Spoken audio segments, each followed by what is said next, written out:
প্রিয় শিক্ষার্থী, বাংলা ব্যাকরণবিধি চ্যানেলে তোমাদেরকে আরও একবার স্বাগত। এসএসসি তোমাদেরকে একটা নোটিশ দিয়েছিল 18 তারিখে, গত 18 তারিখে। তো সেখানে গ্রুপ ডি তোমরা দেখতেই পাচ্ছ, syllabus for the post of group D staff written examination. অর্থাৎ তোমাদের যে রিটেন এক্সামিনেশান হবে, গ্রুপ ডি যারা পরীক্ষা দেবে তাদের জন্য একটা নোটিশ, নতুন করে সিলেবাসটা আবার দিয়েছে এসএসসির তরফ থেকে। সেইটা তোমরা অবশ্যই দেখে নাও। যারা বুঝতে পারোনি, এখনও পর্যন্ত বুঝতে পারছো না, অনেকগুলো বিষয় এখানেতে আছে। তো সেই বিষয়গুলো আমি একটা একটা করে বাংলাতেও বলবো এবং ইংরাজিতেও তোমাদের এটা লেখা আছে। আমি সব কিছু বাংলাতে কনভার্ট করে তোমাদেরকে বোঝানোর চেষ্টা করছি। তো তোমরা যারা সিলেবাসটা নিয়ে একটু কনফিউজ আছো, তো তাদের জন্য বলছি যে নতুন করে যে এসএসসির তরফ থেকে গ্রুপ ডির জন্য সিলেবাসটা দিয়েছে, সেই সিলেবাসটাই আজকে আলোচনা করব। তোমরা দেখতেই পাচ্ছ, দেখো এখানে ফুল মার্কস আছে 40, ফুল মার্কস 40। এ জেনারেল অ্যাওয়ারনেস, জেনারেল অ্যাওয়ারনেসের 20 থাকবে, অর্থাৎ তোমাদের যে জেনারেল নলেজ সেইটা, এবং এর সঙ্গে কিছু আরও রিলেটেড যে বিষয়গুলো সেইগুলো আমি একটা একটা করে বলছি। এখানে কি লেখা আছে? Question will be design to test the candidate general awareness on the following topic. এই যে নিচে যে টপিকগুলো দেয়া আছে, এই টপিকের ওপরেই কিন্তু জেনারেল অ্যাওয়ারনেসটা থাকবে। সেইগুলো কি কি দেখো। 1 নম্বর, ইন্ডিয়ান হিস্ট্রি অ্যান্ড জিওগ্রাফি, অর্থাৎ ভারতীয় হিস্ট্রি, ভারতীয় ইতিহাস এবং ভূগোল থেকে তোমাদের জিকে থাকবে। 2 নম্বর হচ্ছে elementary knowledge on Indian constitution, অর্থাৎ প্রাথমিক জ্ঞান, আমাদের যে ভারতীয় যে সংবিধান আছে সেই সংবিধানের প্রাথমিক জ্ঞান থাকতে হবে। তার মধ্যে কি কি থাকবে না, সংবিধানের মূল ধারণা থাকবে, সংবিধানের যে মৌলিক কর্তব্য থাকবে, অধিকার থাকবে, এই সব জিনিসগুলো থাকবে, এবং সংসদ কিভাবে গঠিত হয়েছে, সংসদ, রাষ্ট্রপতি, প্রধানমন্ত্রী, এই সব জিনিসগুলো কিন্তু থাকবে। 3 নম্বরে দেখো, elementary knowledge about the traditional and contemporary popular culture of West Bengal. এখানে পশ্চিমবঙ্গের, ভারতের নয়, পশ্চিমবঙ্গের মধ্যে যে সমস্ত ট্র্যাডিশনাল কালচার রয়েছে এবং কন্টেম্পোরারি অর্থাৎ সমসাময়িক যে সমস্ত সংস্কৃতি রয়েছে, এইগুলোর মধ্যে কি থাকছে? নৃত্য থাকবে, গান থাকবে, খাবার থাকবে, চাষবাস থাকবে, এই সব বিষয়গুলো কিন্তু থাকবে। যে ট্র্যাডিশনাল যে ধারা, ট্র্যাডিশনাল যে সংস্কৃতি, কালচার, এইগুলো থাকবে। পশ্চিমবঙ্গের যে বিভিন্ন জনজাতি আছে তাদের মধ্যে থাকবে এইগুলো।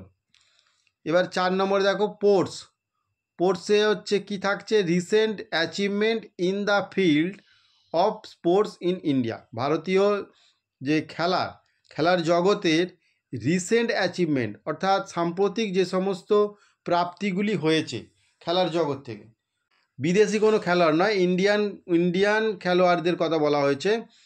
এবং ইন্ডিয়ান খেলোয়াড়দের যে বিভিন্ন ইভেন্টে যে প্রাপ্তিগুলি হয়েছে, হ্যাঁ, কে কোন বিষয়ে মেডেল পেয়েছে বা বেস্ট প্রাইজ পেয়েছে বা কাপ পেয়েছে, ঠিক এইগুলো কে কখন কি পেয়েছে সেইগুলোই হচ্ছে খেলা সম্পর্কে থাকবে।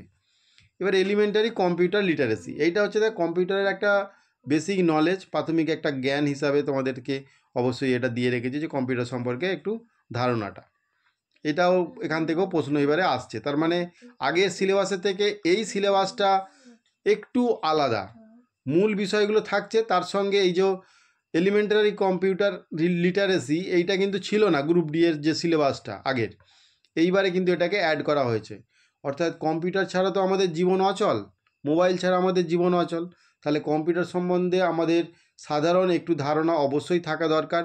বেসিক যে নলেজটা সেইটা হচ্ছে কম্পিউটার সম্পর্কে অবশ্যই রাখা উচিত। এবং যেমন এক্সেল শিটের যে রো কটা থাকে, বা কপি পেস্ট সম্পর্কে বলবে, কিভাবে কপি করতে হয়, কিভাবে পেস্ট করতে হয়, বা কম্পিউটারের হার্ডওয়্যার সম্পর্কে 2-1 কথাও হয়তো এখানে থাকতে পারে।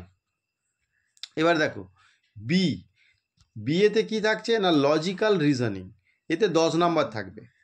এই লজিক্যাল রিজনিং এটা হচ্ছে যুক্তি ও সমস্যা সমাধানের যে ক্ষমতা সেইটা যাচাই করার জন্য কিছু প্রশ্নপত্র থাকবে। যুক্তি দিয়ে বোঝাতে হবে এবং সেটা কিভাবে সমাধান করতে পারছে ইনস্ট্যান্ট, সেই ক্ষমতাটাই যাচাই করা হবে এই লজিক্যাল রিজনিংয়েতে।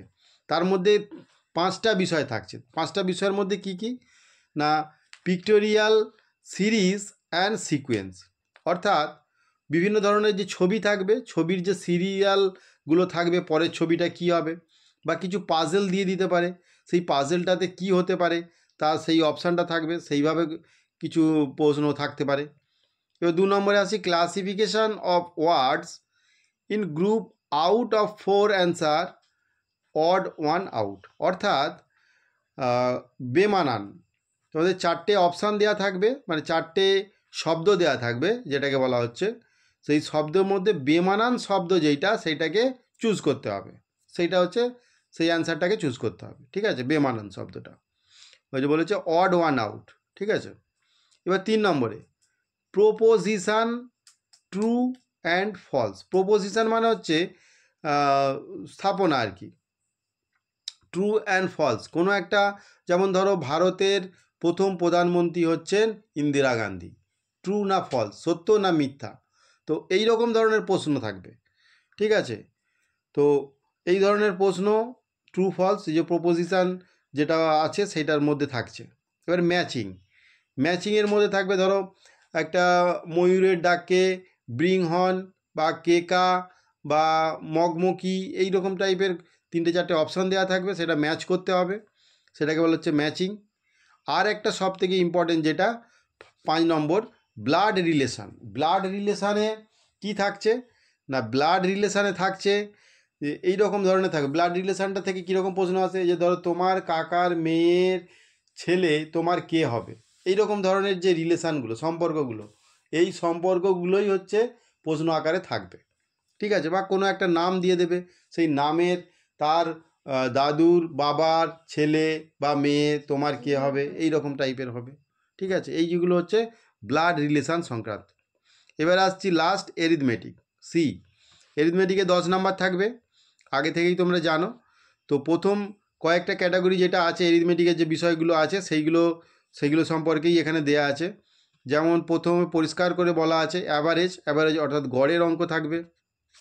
2 নম্বর হচ্ছে পার্সেন্টেজ, অর্থাৎ শতকরার যে অঙ্কগুলো সেগুলো থাকবে। এবং 3 নম্বরে এলসিএম অ্যান্ড এইচসিএফ, অর্থাৎ লসাগু এবং গসাগু, যেগুলো সহজভাবে সমাধান করা হয় সেইগুলো থাকবে।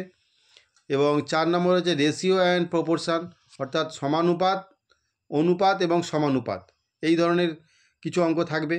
আর 5 নম্বর হচ্ছে সিম্পল ইন্টারেস্ট, অর্থাৎ সরল সুদ, সরল সুদের অঙ্ক থাকবে। এখানে 5টা ক্যাটাগরি আছে, এই 5টা ক্যাটাগরি থেকে যদি 2টো করেও যদি ম্যাথ থাকে তাহলে 10 হয়ে যাচ্ছে। ঠিক আছে, আশা করা যায় 2টো করে অন্তত থাকবেই। যেমন গড় থেকে 2টো থাকবে, পার্সেন্টেজ থেকে 2টো থাকবে, এলসিএম অর্থাৎ লসাগু গসাগু থেকে 2টো থাকতে পারে, তারপরে অনুপাত সমানুপাত থেকে 2টো, আর সিম্পল ইন্টারেস্টের থেকেও 2টো হতে পারে, বা এখান থেকে 3টে, ওখান থেকে 2টো, ওইটা থেকে একটা, এরকমভাবে মিলিয়ে মিশে কিন্তু দিতে পারে, যে 2টোই থাকবে তার কোনো মানে নেই। ঠিক আছে, তো এইটা হচ্ছে গ্রুপ ডির জন্য একটা ভালো খবর, কারণ তোমাদেরকে একদম পরিষ্কারভাবে এই সিলেবাসটা এখানেতে তুলে ধরা হয়েছে। এই সিলেবাস অনুযায়ী তোমরা যদি প্র্যাকটিস করতে পারো, 100% যদি প্র্যাকটিস করতে পারো, তাহলে কিন্তু খুব ভালো একটা রেজাল্ট করতে পারবে আশা করি। তো এমনিতেই রেজাল্ট সম্পর্কে কী আর বলবো, রেজাল্ট সম্পর্কে বলতে গেলে অনেক কিছুই বলার এসে যাচ্ছে, কারণ অনেকে তো 60 পেয়েও মানে তার মানে ইন্টারভিউতে ডাক হচ্ছে না, এইরকমও ঘটনা ঘটেছে, কারণ 11-12 যে রেজাল্ট সেটা দেখেছি। তো তোমাদেরকে এইটুকু আশ্বাস দেব, ডিমোটিভেট করছি না, তোমরা কিন্তু 100% চেষ্টা করো, যে নিজের বেস্টটা দেওয়ার চেষ্টা করো, অবশ্যই সফল হবে। চলো আজকের ভিডিওটা এই পর্যন্তই। এবং ক্লার্ক গ্রুপ সি এর একটা সিলেবাস দিয়েছে, সেইটাও আমি পরে আবার আলোচনা করব। ঠিক আছে, চলো আজকের ভিডিওটা এই পর্যন্তই। থ্যাংক ইউ, ভালো থেকো সবাই।